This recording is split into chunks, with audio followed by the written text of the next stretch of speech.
week, it's about women and men taking control of their health. The Cancer Awareness Month is drawing to a close, and the statistics are still worrying, as the most common cancer worldwide is disproportionately affecting people in low and middle income countries. World of Africa focuses on the Pink Month. I'm Alison LaGrange. Welcome to the show.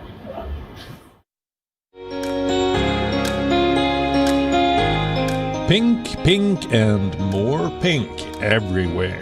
You may be wondering why this color is on your screens, streets, or social media. Breast Cancer Awareness Month is being celebrated every October since the 90s. It is called Pink October as people around the world adopt the pink color and display a pink ribbon to raise awareness about breast health and the importance of screening for the early diagnosis of breast cancer. Now the most commonly diagnosed cancer globally. While there has been numerous research conducted on the disease, more data and statistics continue to create concern about breast cancer worldwide. Like this study published in the journal JAMA Oncology found that black women diagnosed with triple-negative breast cancer are 28% more likely to die from it than white women with the same diagnosis. It is more common in women under 40 and disproportionately affects black women. An international project studying breast cancer in women in different regions of Africa for 20 years shows that TNBC is particularly common in women from countries in western sub-Saharan Africa, such as Ghana. According to the study, the reason might be that the genetics of women from these areas have been shaped over generations by battling deadly infectious diseases such as malaria. The World Health Organization acknowledged the findings of the research and tweeted that survival rates for breast cancer vary based on location, which shouldn't be the case, but it is happening, especially to people living in low and middle income countries. I want to encourage every woman out there to get screened, to get their breast checked, to see their doctor, to get their mammograms done. Embrace your breast. Look at your breast. Feel your breast. Use the pads of your hands to feel for any lumps, anything that's unusual to you. The research also found that in England, black African women are almost twice as likely to be diagnosed with late-stage breast cancer compared with white women.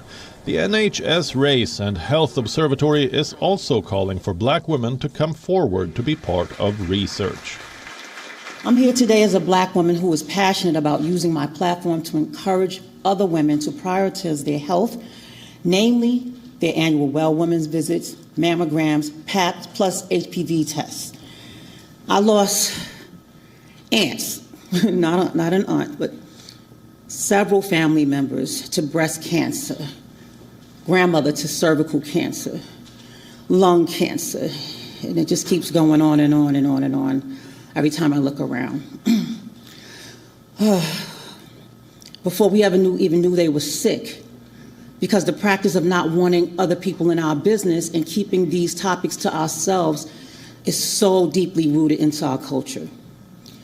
It wasn't until many years later that I learned that being proactive about our health is not something we should keep to ourselves. Bureau Report, World of Africa. Nigeria has maintained the infamous title of World Poverty Capital, according to the World Bank, since 2016. The World Bank data had shown that 4 in every 10 Nigerians live below the poverty line, having almost half of her population living below $2 a day. Nigeria has a level of hunger that is serious, as the country is ranked 103 out of 121 in the 2022 Global Hunger Index. The World Bank in its latest 2022 Poverty and Prosperity report said that Nigeria contributed 3 million people to global extreme poverty. According to the World Bank, number of poor Nigerians will cross 95 million mark by the end of 2022. The global financial body says that among other factors, COVID-19 crisis is driving up Nigeria's poverty rate. pushing over 5 million additional people into poverty by 2022. Experts, however, disagree with the World Bank's assessment. I don't think we should at this stage be using COVID as an excuse for what we're able to do or not able to do. As I said, we came out of COVID relatively well compared to many other countries. And I think we can just move on from it. And, the future of Nigeria really is in our own hands. So to the extent that we have poverty, it's because of decisions that are made in Nigeria, not these external forces. Experts believe internal factors rather than external factors are responsible for the situation. They urge government to be more proactive in its approach to alleviating poverty. The issue, it's a real issue. We know there are too many people in poverty in this country. We know there are too many people who are in food insecurity. I think there are obviously a number of factors there, but let me start with the number one factor about it. We're never going to be prosperous while we have the security situation we have. And I'm not a security expert.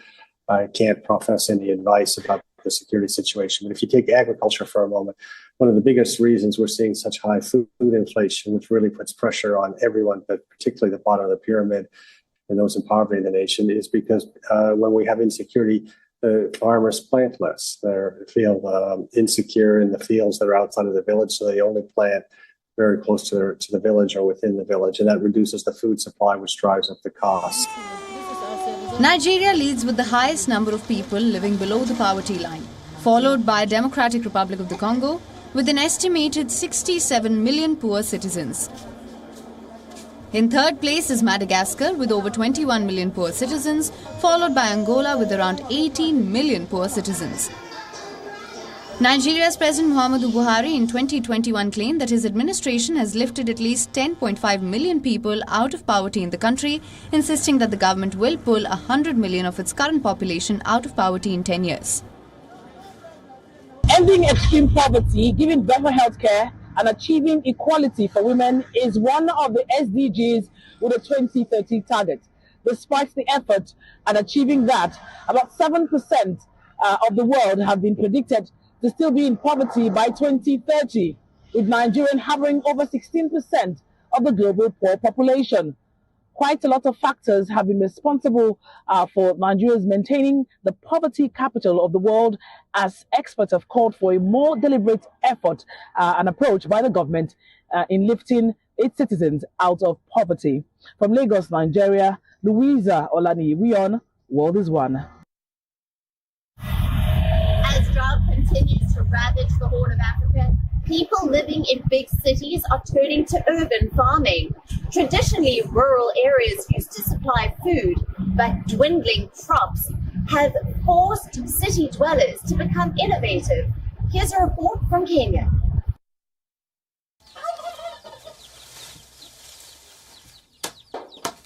Julia Karuri has had to come up with new ways to feed herself. She has lived in Nairobi for 10 years and supports her family as a casual laborer on small manual jobs. But the cost of living is constantly rising, so she has now started raising cows and a few goats in her backyard. Each morning and evening she milks her cows, keeps some for her family and then sells whatever is left to her neighbors to make a little extra money. I rear my own cows so that I can get milk that doesn't have genetically modified organisms and is clean. I'm also rearing because there's a scarcity of milk and the prices of milk have gone up drastically. Also, there's drought problem, where cows were being reared and they have died because of the drought. Alice Muthani, also a Nairobi resident for over 30 years, still goes to work on her own urban farm even after retiring. Muthani rarely needs to buy vegetables like spinach these days. Instead, she grows the leafy crops on her own. She buys fresh manure from a local chicken farm to keep her soil fertile. Because there is a lot of drought, hunger, I felt I should be farming my own vegetables so that I can plant with the correct manure without using GMO. What I'm hearing about GMO is that it is something that will destroy my body or our bodies. At times, I have extra vegetables and sell them to my neighbors to get a little extra cash. Many people would get sick, so I plant using manure. The Horn of Africa is facing its worst drought in 60 years, and this has affected food production in many parts of the region. The food prices in cities have continued to skyrocket, leaving people with very limited options. This has led to people trying out urban farming, where they can cultivate a small piece of land either by rearing domestic animals or farming crops for personal consumption. The urban dwellers are caught between a rock and a hard place. With the dwindling supplies from the traditional crop-producing areas, with limited resources to purchase food, many are looking at options of resorting to urban farming. And urban farming can actually supplement their food needs if implemented correctly. Traditionally, people used to depend on food from rural areas, but the drought is affecting that supply. Urban farming can be an effective way of ensuring food security in urban areas. Many say it could be a solution for many hungry people in cities as well. Bureau Report, World of Africa. The newly appointed Zulu monarch, King Zulu Kazwelentini, has been formally handed the certificate of recognition by South African President Cyril Ramaphosa. The ceremony, which took place at the Moses Mabhida Stadium in Durban, KwaZulu-Natal province, saw thousands of supporters celebrating their king. Thousands of Zulu men, women and children from all over the country, clad in the colorful traditional attire, flocked to Moses Mabhida Stadium. They sing and dance as they witness King Zulu Kazwelentini receive her certificate of recognition. Songs of praise for the Zulu king could be heard far and wide as President Ramaphosa hands over a certificate to the king to formally recognize him as the head of the Zulu nation.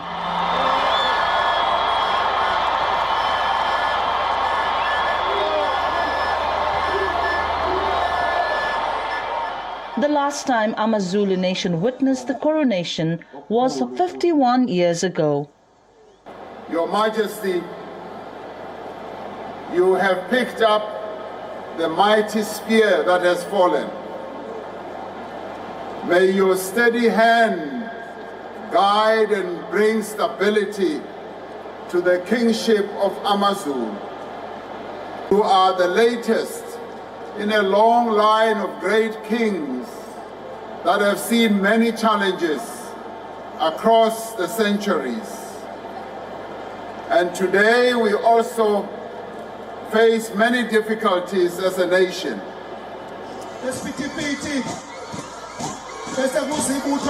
King Zulu Kazwelentini is the 9th monarch of the Zulu nation, the country's largest ethnic group. The throne became vacant following the demise of the longest-serving Zulu monarch, Goodwill Zwelithini, in March 2021.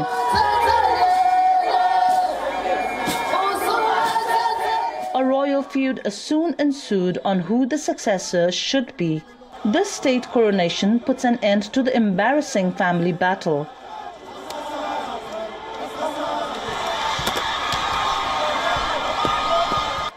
King Zulu Kazwelentini says that the history has chosen him this time, and he vows to look after his people and preserve Zulu culture and tradition.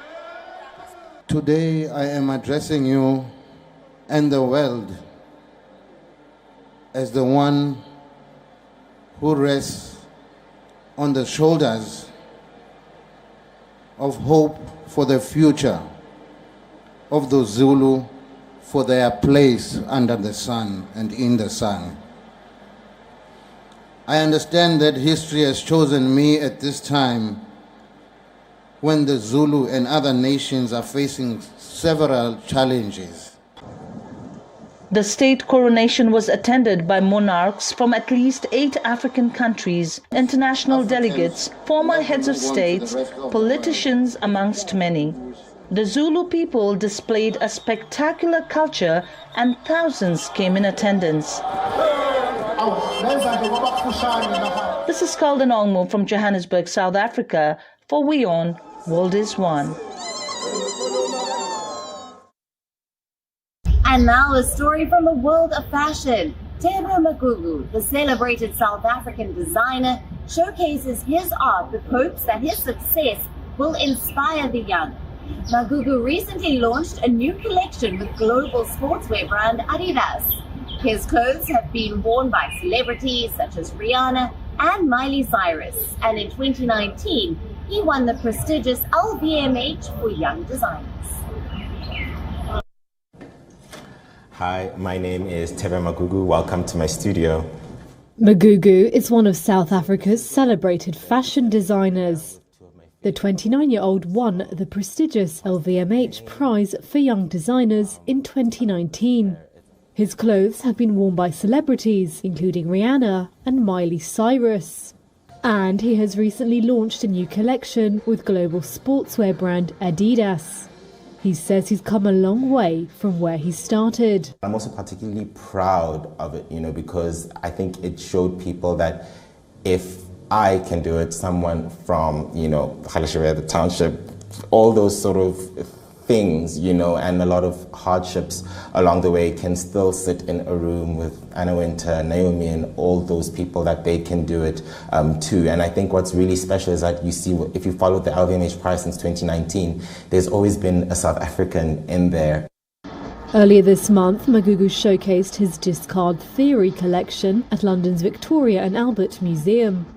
He created the pieces using discarded clothing from dumpsters in downtown Johannesburg. We have this full pleated skirt. As he grows on the international scene, Magugu says he wants to stay true to his South African roots. And he hopes his success will inspire other young people on the continent. I think I also love the idea that my collections, which are so sort of imbued with a lot of my own personal history and my own sort of stories, are getting recognized and worn by people all over the world. It's very specific collections to Africa and South Africa, but anyone in Japan or anyone in America, can feel like part of this universe that I'm building in a lot of ways. And it all comes together to form quite a beautiful, chic outfit. Let me introduce a different sort of football from the Ivory Coast. It's called Maracana. The name's inspiration comes straight from Brazil, where in 1973, 20 Ivorian students were given the chance to spend a month's football pilgrimage by the then president. Football was already played on the small pitches throughout the Ivory Coast, but the Maracana version codifies the rules with an Ivorian flavor. Here's a report from Buake. A field with the same dimensions as a handball court. 6 players, but no goalkeeper. This is, in a few words, the game of Maracana, a sort of football invented in the 1970s on the Cocody University campus in Abidjan. This sport is an Ivorian creation and a weekend sport in Ivory Coast, played by people of all ages. Maracana started out as an elite sport played by a group of dinosaurs or old people, but now it has young enthusiasts. I'm training to become like Ronaldo later on. Officials who have to travel throughout the country on state business are actively involved in spreading the sport throughout Ivory Coast. This has helped Maracana and other forms of street football to gather millions of players nationwide. The icing on the cake, however, is that Maracana is now reaching to neighboring countries as young people come from abroad to study in Ivory Coast. I played at the stadium and at Africa, and then at an international level in Burkina. So it was at the end of my career in 2010 that I switched to Maracana. Maracana is played 6 against 6 without a goalkeeper and on a field with dimensions similar to those of a handball. You need craftsmanship to master the game. It has become so difficult to be a professional that I think Maracana is a platform that can help many young people. At the Maracana, Africa's flagship competition, players must be between 35 and 45 years old, an age often synonymous with retirement in soccer. Some high-level footballers are, however, extending their careers. For us, there is no retirement. From the age of 15 to 12 to 10, you can play Maracana, as long as your capability allows you to do so, even until you are 90 years old. Maracana also has a presence in North America and Europe. Some pioneers of the game in Africa are confident the sport will spread to other continents within 5 to 10 years. They also hope it will even have a future at the Olympic Games. Bureau Report, World of Africa. The narrow streets and alleyways of Rabat's old town in Morocco have been turned into an open-air art gallery.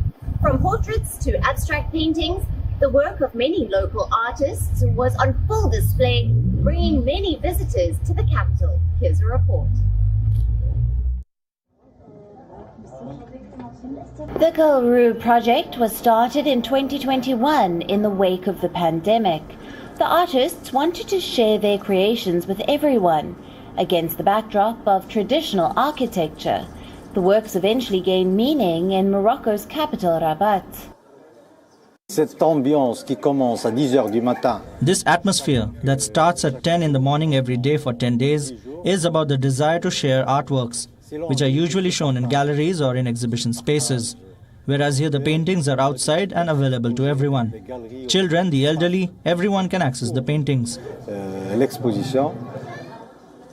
Foreign students seated on the ground participate in a drawing workshop in an alley of the Rabat Old Town. This is part of the Gulru exhibition in the middle of the buzz of the Medina, where typical architecture contrasts with abstract art and striking portraits. Everything is made to have a good time, and we have the old town is beautiful, a very beautiful place with its ancestral doors and a very typical architecture. And in addition to that, art that comes in contrast. We have portraits, abstract art. It's a mixture that we rarely see. The cultural association, the Art Luan, has taken the time to reflect and develop a range of artistic programs and thematic workshops. This event is practically a first in Morocco, as far as I know, apart from street art. I did not know this gallery that brings artists out to the public, to citizens, going about the daily life, in these alleys, in the old town, in particular, the old town of Rabat. It's an extraordinary event for me. Organizers hope the designs will be a healthy and invigorating way of channeling positive energy and happiness to the heart and to the spirit. Bureau Report, World of Africa. That's our time on this week's episode. Check out our social media platforms to watch the show and give your feedback. Thanks for watching World of Africa. I'm Alison LaGrange, and this is WION The World is One.